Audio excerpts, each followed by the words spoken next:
अस्सलाम वालेकुम जी। तो हमारा जो आखिरी और पड़ाव है इस तालीमी निज़ाम के बारे में सेगमेंट, तो वो है education level at the university. मतलब कि बीएस है, डॉक्टर है, इंजीनियर है, हायर एजुकेशन में जो भी चीज़ें आती हैं। तो अभी रिसेंटली 2-3 दिन पहले की बात है कि पंजाब यूनिवर्सिटी के जो एक्स वीसी थे, उन पे 6 अरब रुपए की करप्शन का इल्ज़ाम आया। ठीक है, नियाज़ अख्तर साहब पे 6 अरब रुपए की करप्शन का इल्ज़ाम है। और ये किस हद तक ठीक है या गलत है, ये बात का इशू है। इस पे हम बाद में, हमारे पास तो कोई प्रॉपर एक इंफॉर्मेशन नहीं है, ना ही कोई रिसोर्स है जिसको हम साइट कर सकें। लेकिन ये वाकई ही एक अहम कंसर्न है कि वीसी पर 6 अरब रुपए के करप्शन का इल्ज़ाम लग रहा है। ये असल में 12 अरब होगा। ये अभी सिर्फ इन डॉक्यूमेंट्स 6 अरब होगा। अगर हम एजुकेशन लेवल पे बात कर रहे हैं ना, हायर एजुकेशन की, तो हमारे सामने जो है वो केस स्टडी जो है वो पीयू की है, क्योंकि हमने वहाँ से ही पढ़ा है। तो अगर ओवरऑल हम स्टैट्स की बात करें तो एनुअली पाकिस्तान में तकरीबन 5 लाख के करीब ग्रेजुएट्स आते हैं। ठीक है, including private and public sector universities. और आपको उनमें से क्या लगता है जॉब कितनों को मिलती होगी? यार क्या ही मतलब, जो उनकी अपनी फील्ड में या उनको एक सिक्योर जिसमें वो फ्यूचर कर सकें, कितने ही होंगे यार। मतलब वन ऑफ द फिफ्थ, पांचवा ऐसा होगा शायद। व्हाट इज योर यार उसमें से बहुत सारे बच्चे तो बाहर चले जाते हैं ना, जो वाकई कुछ करने वाले होते हैं, ज़हीन होते हैं, जिन्होंने जिनका गोल जो होते हैं ना वो स्पेसिफाइड होते हैं, और उनको पता होता है कि भाई हमारे गोल स्पेसिफाइड हैं, लेकिन हम इस मुल्क में रह के उसको अचीव नहीं कर सकते, और उनके पास रिसोर्सेज भी हो तो वो निकल जाते हैं बाहर। पाकिस्तान से जिंदा भाग का नारा। बेसिकली जो नंबर्स दिए गए हैं वो 35% है कि 35% को जॉब्स मिलती हैं, लेकिन उनको जॉब अपनी फील्ड में मिलती है कि नहीं, ये एक अलग सिनेरियो है। अभी अंदाज़ा ही लगाना है अगर आपने, तो आप देख लें आपकी क्लास में से कितने बच्चे ग्रेजुएट जो हुए हैं, वो उनमें कितनों ने अपनी अपनी फील्ड को चूज़ किया है। ठीक है, आपकी तबाही का जो अगर आपने आइडेंटिफाई करना है या कोई बेंचमार्क रखना है, तो आप देख लें कि सबसे ज़्यादा जो इनरोलमेंट हो रही है वो कॉल सेंटर्स में हो रही है ग्रेजुएट होने के बाद। और हमारे रिसेंटली जो बजट पेश किया गया है, उस जो बजट पेश किया गया है उसमें हमारे वज़ीर ख़ज़ाना ने पता है क्या कहा? उन्होंने फरमाया कि जो आईटी ग्रेजुएट्स हैं ना, उनको ग्रेजुएशन के बाद हम कोर्सेज़ करवाएंगे। ग्रेजुएशन के बाद कोर्सेज करवाएं। पॉलिसी चेक कर लें आप, अगर आपने उनको ग्रेजुएशन के बाद कोर्सेज़ करवाने हैं तो आप उनसे ग्रेजुएशन क्यों करवा रहे हो भाई? हाँ, पहले करवा लो कोर्स। अगर उनको यकीन नहीं है कि जो ग्रेजुएशन कर रहे हैं उसमें कुछ सीखेंगे तो फ़ायदा क्या है उसका? आईटी के, आईटी के बाद ये इनकी पॉलिसी मेकिंग है। पता है कि हमारे यूनिवर्सिटीज में एजुकेशन नहीं है। तो यार एफएससी के बाद करा लो ये कोर्सेज, हमें वक्त क्यों ज़ाया कराना है यूनिवर्सिटीज़ में एमए 4 साल। और हमारा फोकस कितना क्लियर है, जब हम उसमें आए डिग्री में एनरोल करते हैं बीएस में, तो हमारी क्लास में शुरू में कितने बच्चे थे जो सीएसएस करना चाहते थे? ऑलमोस्ट सारी क्लास थी। मतलब हमारी क्लास में तकरीबन हर बच्चा जो था वो सीएसएस करना चाहता था।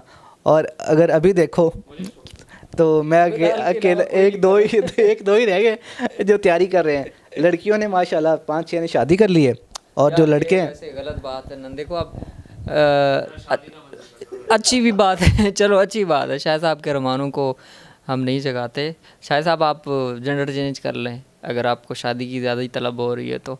खैर ये भी है कि क्या कर सकते हो कुछ भी कर यार। अच्छा, ये भी मसले हैं ना बहुत सारे। आप देखो ना, एजुकेशन के बाद फिर वही यार, ग्रेजुएशन करने के बाद भी आप सोच रहे होते हो कि हम क्या करें।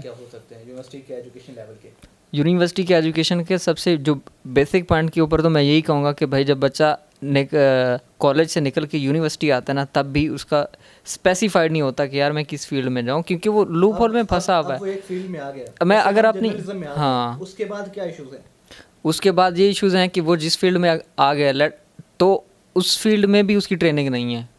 कि अगर एक बच्चा बायो पढ़ के, मेडिकल पढ़ के अगर आ गया मैस कम्युनिकेशन में, तो एट लीस्ट 4 साल की डिग्री के बाद उसको कम्युनिकेशन की डेफिनेशन या कम्युनिकेशन के एथिक्स का पता होना चाहिए, उसको बेसिक इन चीज़ों का नॉलेज होना चाहिए।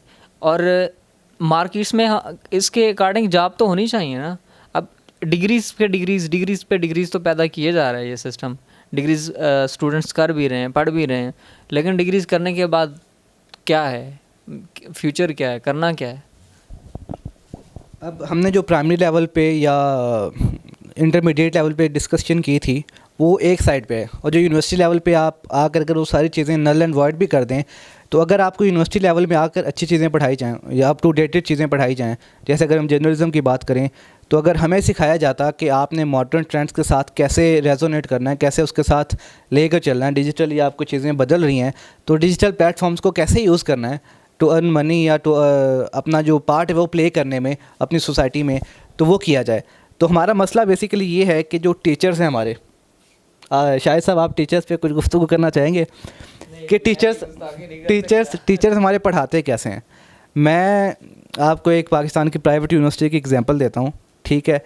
वहाँ पर जो टेस्ट इनके मिड्स होते हैं या फाइनल्स होते हैं MCQ बेस्ड होते हैं, ठीक है। और MCQ बेस्ड पता है क्यों होते हैं? ताकि जल्दी से चेक करके उनको नंबर दिए जाएं और प्रोसीजर जल्दी तेज़ रहे। MCQ बेस्ड का कोई तुक बनता है आपका यूनिवर्सिटी लेवल पे आके पढ़ाने का? आप अगर उसकी क्रिटिकल थिंकिंग को एवेल्यूएट नहीं कर पा रहे, उससे कोई ऐसी चीज़ आप एग्जीक्यूट ही नहीं करवा पा रहे कि आप चेक कर सकेंगे कितना बंदा पढ़ा लिखा है। यूनिवर्सिटी लेवल में तो मुझे लगता है ग्रेडिंग सिस्टम होना ही नहीं चाहिए। मतलब कि उसका क्या करना है यार, सारे मतलब एक आगे जाके उन्होंने एक फील्ड में जाना है प्रोफेशनल में, उससे प्रैक्टिकल नॉलेज उसको सिखाओ। ग्रेडिंग सिस्टम का आपको मैं डिफ्रेंशिएट करने के लिए बता देता हूँ। एक लम्स का पढ़ा हुआ बच्चा, उसका 2 GPA हमारे डिपार्टमेंट के पढ़े हुए 4 GPA से बेहतर क्यों होता है? वही ना, प्रैक्टिकल नॉलेज है ना वहाँ पे। प्रैक्टिकल नॉलेज है, आपकी पर्सनैलिटी ग्रूम की जाती है। PU में पर्सनैलिटी ग्रूमिंग के नाम पे आपको क्या दिया जाता है? आपको PU पाकिस्तान की जो सबसे बड़ी आप कह सकते हैं यूनिवर्सिटी है, ठीक है। वहाँ पे लसानी बुनियादों पे जमातें बनी हुई हैं, वहाँ पे मजहबी जमातों पे बुनियादों पे जमातें बनी हुई हैं, जिनका काम पाकि लोग जो स्टूडेंट्स और एडमिनिस्ट्रेशन है उनके दरमियान ताल्लुक़ पैदा नहीं करना, बल्कि स्टूडेंट्स को डरा धमका कर हॉस्टल्स में इलीगल सीटें चाहिए उनको, जैसे सिंध कौंसिल है या पंजाब कौंसिल है या PDM या बलोच कौंसिल है। तो ऐसी यूनिवर्सिटीज़, ऐसे जो कौंसल्स हैं, इनकी बुनियाद ही क्यों है पाकिस्तान की जो सरकारी यूनिवर्सिटीज़ हैं, ये भी एक सवालिया निशान है।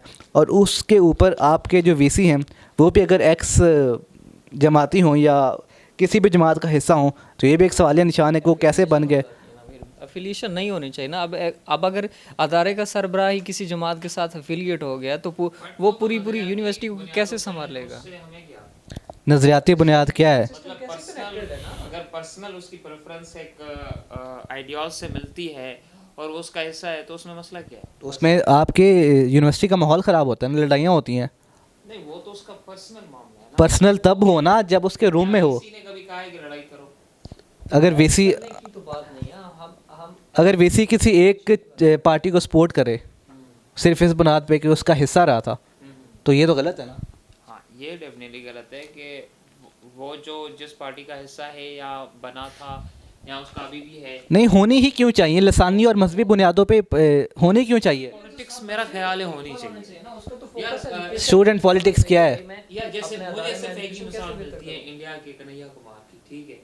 वो लड़का जो है स्टूडेंट पॉलिटिक्स से ही निकला था। आई डोंट नो यूनिवर्सिटी का नाम मैं भूल गया हूँ, तो नेहरू इस तरह के से एक नाम से एक यूनिवर्सिटी है, वहाँ से वो निकला था और वहाँ का वो प्रेसिडेंट बना उस यूनिवर्सिटी में। उसने इलेक्शन विन किया और वहाँ पे उसने मतलब एक अपनी एक सियासत का बुनियाद रखा ना, एक देखिए मैं आपको इतला दे दूं कि जो लसानी बुनियादों पे बनी हुई है ना पार्टी, ये वो नहीं है। ये वो जो आप स्टूडेंट पॉलिटिक्स की बात कर रहे हैं ना, ये वो नहीं है। स्टूडेंट पॉलिटिक्स और चीज़ है जो एग्जिस्ट करती थी पहले, लेकिन ये इसका मकसद इन पार्टीज़ का मकसद आपको पता ही है। आप एक्सप्लेन नहीं करना चाहते, वो अलग बात है। स्टूडेंट पॉलिटिक्स का मकसद तो ये होना चाहिए ना कि भाई सारे के सारे स्टूडेंट्स मिलके अपने राइट्स के लिए आएँ कि यार हमें एजुकेशन दे रहे हो, हमारा सिस्टम कैसे, हमें एजुकेशन पढ़ा रहे हो, इसके बाद हमने क्या करना है। अगर हमने स्किल्स ही करनी है, 3-3 महीने के कोर्सेज ही करने हैं, तो फिर हमें 4 साल चले अगर हम ये चीज़ इग्नोर भी कर देते हैं, उसको इतना इफेक्ट नहीं भी करती मोस्टली स्टूडेंट्स को, ठीक है। तो हम बात करते हैं टीचर्स के पढ़ाने का स्टाइल। चलो हम टीचर्स के पढ़ाने के स्टाइल पे आ जाते हैं कि क्या पढ़ाते हैं, कंटेंट क्या है और कैसे पढ़ाते हैं। आपका 4 साल एक्सपीरियंस बताएं ज़रा। बहुत बेहतरीन पढ़ाते हैं सर मेरी डिग्री रुकी हुई है मेरी डिग्री रुकी हुई है ब्रो। तो नहीं यार, चले, उनकी डिग्री रुकी हुई है तो हम उनसे कमेंट नहीं लेते। आसिफ साहब आप बताएं। मैंने डिग्री करनी है। अच्छा, इन्होंने एमफिल करना है, उनकी डिग्री रुकी हुई है, मैंने डिग्री ऑफिशियली अभी वहाँ से निकलवानी है, ठीक है। लेकिन लेकिन मैं बोलूँगा, ठीक है। मसला ये है कि हमारे जो टीचर्स हैं वो उन्होंने इल्म हासिल किया है बेसिकली, इसमें कोई शक नहीं है कि वो बहुत पीएचडी भी की हुई है उन्होंने। लेकिन मसला ये है कि वो अपडेटेड काबिल भी हैं, लेकिन अपडेटेड नहीं है। आप जिस तरह से स्लाइड्स से पढ़ाने का कॉन्सेप्ट है, ये कहीं पे एग्जिस्ट ही नहीं करता। और अगर वो एक टीचर हमारे अच्छे थे, वो कहते थे कि मैं इंस्ट्रक्टर हूँ, टीचर अच्छे हैं, सॉरी, वो कहते थे मैं इंस्ट्रक्टर हूँ, टीचर नहीं हूँ। तो मतलब वो उनके कहने का मतलब मैं आपको गाइड कर सकता हूँ, पढ़ना आपने खुद है। खैर ठीक है यार। हाँ ऐसे ही ये इस बात से मैं भी एग्री करता हूँ, लेकिन जब उनका नाम लिया करे तो कानों को हाथ लगा के इस तरह से, तो उनकी जो है उसमें गुस्ताखी ना हो। लेकिन बेसिकली मसला ये है कि अगर यूनिवर्सिटी में आप तो यही मतलब पढ़ना पड़ता है ना, खुद से पढ़ना पढ़ना, ठीक है पढ़ना पड़ता है, लेकिन यार आपको चीज़ वो पढ़ाई जाए ना जो अपडेटेड है। तो यूनिवर्सिटी में तो पढ़ाई वाला तो मुझे लगता है कि वो सीन आई डोंट नो कि यार हम जर्नलिज्म पढ़ रहे हैं ना, मतलब आपको मेरी बात सुनो ना, हम जर्नलिज्म पढ़ रहे हैं, हमने समझो पढ़ा है रिसर्च, ठीक है। तो हमें रिसर्च उस तरह से पढ़ाई जानी चाहिए ना कि आप आगे जाके इस काबिल भी हों कि रिसर्च पेपर, थीसिस या रिसर्च चीज़ें लिख सकें। अगर हमें पढ़ा ये हमें क्यों नहीं पढ़ाया गया कि आपने डिजिटली किस तरह प्रमोट करना है अपने आप को। नहीं, ये यहाँ पे ना आप इसको ना नॉलेज को अपडेटेड, जो हम कह रहे थे कि अपडेटेड नहीं है सिलेबस, हम स्कूल्स में या हम जब प्राइमरी की बात कर रहे थे, फिर हमने एफएससी की बात की, तो अपडेटेड नहीं है, बिल्कुल प्रैक्टिकल नहीं है। अब यही डिग्री है, ठीक है। अभी हम एक स्कॉलरशिप हम डिस्कस कर रहे होते हैं, तो वहाँ पे एडमिशन का क्राइटेरिया क्या है? 3 महीने का जर्नलिज्म का आपकी एक प्रैक्टिकल आपने वो प्रूफ देना है कि आपने किया हो, ठीक है। डेट मीन्स कि वो मतलब चाहते हैं कि वो बंदे आए यहाँ पे जो एक्सपीरियंस हो। और वो एमफिल की बात करें हम, अगर वो बीएस का होगा तो डेट मीन्स कि वहाँ की यूनिवर्सिटीज़ जो हैं वो इस तरह से प्रिपेयर करती हैं स्टूडेंट को कि वो उस तरह से इन्वेस्टिगेटिव अगर जर्नलिज्म में जाना चाहता है या इन जनरल अगर इस फील्ड में जाना चाहता है तो वो उसको इस तरह से ट्रेन करते हैं। यहाँ पे एक ट्रेनिंग नहीं होती। तो यही तो हम बात कर रहे हैं ना, ट्रेनिंग होने। एक साल में स्कूल यहाँ मुल्क से जाना पड़ता है बाहर, ताकि वो भाई जो करना चाहते हैं जाके कर सकें, अपने गोल्स को परसू कर सकें। और यहाँ पे सिर्फ यार टीचर्स का इस तरह से मसला नहीं है। अब ये क्या ये लोग ट्रेन नहीं कर सकते? हमारे यहाँ कितने लोग थे जो, कुछ लोग प्रैक्टिकल जो है फील्ड से होके आए थे, नाम अब नहीं लेते हम लोग, लेकिन चंद तो थे ना। तो अगर वो उस तरह से हमें ट्रेन करते, या जो डिपार्टमेंट होते हैं या किसी भी यूनिवर्सिटी के पब्लिक या प्राइवेट, उसमें इस तरह का माहौल बना दिया जाए ना कि बच्चा जो है वो उसकी तरबियत में ट्रेन हो रहा हो, तो जब वो ट्रेनिंग से के पीरियड से निकलेगा तो वो जाके आगे जाके प्रोफेशन में कुछ कर पाएगा। आज उस माहौल के स्टेक होल्डर एक स्टूडेंट है, एक टीचर है, और एक आपके जो एडमिनिस्ट्रेटिव आपके डिपार्टमेंट के पास हिस्से हैं, ठीक है। तो स्टूडेंट अपना रोल प्ले नहीं करता, टीचर अपना रोल प्ले नहीं करते, एडमिनिस्ट्रेशन अपना रोल प्ले नहीं करती, और पॉलिसी मेकर तो बिल्कुल प्ले नहीं करते। तो एट द एंड सोल्यूशन इसका तो फिर कोई भी नहीं बचेगा अगर कोई भी रोल अपना प्ले नहीं कर रहा। तो शुरू तो हमें टीचर से ही करना पड़ेगा ना। टीचर्स के पास इतनी लिबर्टी होती है कि वो, जैसे शाहिद मलिक साहब हैं या अकरम सुमरो साहब हैं, उन्होंने हमें एज़ कम्पेयर टू बाकी टीचर्स काफ़ी अच्छा पढ़ाया, ठीक है। तो उन्होंने अपनी लिबर्टी को जस्टिफाई किया, उन्होंने यूज़ किया उसको कि अगर मेरे पास एक सिलेबस की आउटलाइन है तो उससे हटकर मैं पढ़ा सकता हूँ, जो चीज़ आपकी अपडेटेड है, जो रिक्वायर्ड है। आपने सिलेबस को फॉलो ही क्यों करना है? आप पे इतने स्ट्रिक्टनेस तो कोई भी नहीं करता आके कि आपने यही बताना है कि व्हाट इज़ सोशियोलॉजी और इसकी टाइप्स क्या हैं। आप उसको रियल लाइफ एग्जांपल से कंपेयर करवा के आप ऐसी चीज़ें बताओ कि लोगों को, स्टूडेंट्स को वाकई समझ आ जाए कि सोशियोलॉजी क्या है। ये तो टीचर की लिबर्टी है ना, वो कर सकता है। इसका फिर आप फिर से जोड़ सकते हो ना कि वो जो निकले हैं, जो प्रोफेसर्स हैं, जो इंस्ट्रक्टर्स हैं, बेसिकली वो इसी सिस्टम का हिस्सा हैं और इसी सिस्टम से ही निकले। तो जब इसी सिस्टम से वो पढ़ा हुआ जब निकलेगा ना, तो वो खुद ही उसकी ट्रेनिंग इसी तरह से हुई है कि भाई कॉपी पेस्ट वाली और इसी तरह से स्लाइड्स वाली और without practical knowledge, bookish knowledge आपसे लेके, तो उसकी रिक्वायरमेंट भी तो वही बनेगी ना जो उसने ये पैरामीटर पहले तो समझ आ सकता था, क्योंकि पहले सोशल मीडिया नहीं था, डिजिटल मीडिया नहीं था, तो हम बुकिश वो चीज़ों पे फॉलो करते थे। अगर अभी की बात करो तो अभी तो एक्सपोजर ही बहुत है। ये थोड़ा सा एक्सप्लेन कर दो कि बुकिश से मुराद हमारी ये नहीं है कि मतलब कि किताबें नहीं पढ़नी चाहिए कि किताबें पढ़े भाई साहब, बहुत ज़्यादा जो है दिल खोल के पढ़े, बट उससे मुराद हमारी ये है कि मतलब प्रैक्टिकल नॉलेज बहुत ही मतलब नज़र ही नहीं आता कहीं। ये है। स्टूडेंट्स एजुकेशन के बाद निकल भी रहे हैं ना, तो वो अपने सर पे ही निकल रहे हैं, मतलब खुद ही तैयारियां कर रहे हैं, खुद ही पढ़ रहे हैं। अब जो पीपीएससी की तैयारी करते हैं या कुछ भी आगे निकलते हैं, तो वो स्टूडेंट्स एजुकेशन के बाद उन्हें खुद ही वो कहते हैं कि भाई अब मुझे सीट गेन करनी है, अब मुझे कुछ करना है। फिर वो उसको बैठना पड़ता है, फिर वो जाके अपना सिलेबस रेडी कर पाता है, फिर जाके ये तो मतलब क्यों एजुकेशन का ये सिस्टम भाई साहब, जॉब सी करने के लिए ये वाली सिस्टम जो है, भाई आपने टेस्ट की तैयारी करनी है, ये आपकी डिग्री के बाद ये उसका पार्ट होना चाहिए ना। इंटरव्यू की तैयारी क्यों नहीं करवाई जाती? होना चाहिए ना कि भाई जॉब। चलें, आपका जो सिस्टम है ना, निसाब जो है आपका, वो आउटडेटेड है, कि आपको पढ़ाया भी ठीक से नहीं जाता, हर चीज़ ख़राब है। स्टडी को हम एक साइड पे रखते हैं, यूनिवर्सिटी में और क्या रोल होता है? पर्सनैलिटी ग्रूमिंग एक पार्ट है ना। आपको इंटरव्यू स्किल्स आने चाहिए, आपको बोलना आना चाहिए, आपने अपने आप को कैसे कैरी करना है प्रोफेशनल लाइफ में, वो आना चाहिए। स्टडी को चलो छोड़ भी देते हैं, तो उस पार्ट पर भी फोकस क्यों नहीं करते? आपकी पर्सनैलिटी ग्रूमिंग कितनी होती है? आप अगर एक लम्स का बच्चा है, एक पीयू का बच्चा है, उसकी पर्सनैलिटी में कितना फ़र्क होता है, उसको कम्युनिकेशन में कितना फ़र्क होता है, ठीक है? तो आप एटलीस्ट चलो ये आप कह सकते हैं कि उस सिस्टम से पढ़ के निकला है, उसको पता नहीं है, उसने उसी तरह से आगे पढ़ाना है। लेकिन आज के दौर में आपकी पर्सनैलिटी ग्रूमिंग पे काम क्यों नहीं होता? जिसका आप मिसाल दे रहे हैं ना, जिस यूनिवर्सिटी का, वो वहाँ पे पढ़ने कौन आता है, फिर वो भी तो देख लेना कि जहाँ पे बंदा जो पढ़ने आता है वो बचपन से ही ग्रूम्ड होता है ब्रो, तो वहाँ एलीट क्लास आती है ना बेसिकली, तो उनके तो आप हम इस तरह तो that is the justification. Her class बन सकती है, कैसे नहीं बन सकती? कैसे बन सकती है? वो जो बच्चा ओ लेवल्स ए लेवल्स करके आएगा, उस माहौल में पड़ा हुआ होगा, उसकी घर का माहौल एक डिफरेंट होगा, उसका उठना बैठना आसपास, उन्होंने क्या हमारी लाइफ को एक्सपीरियंस किया।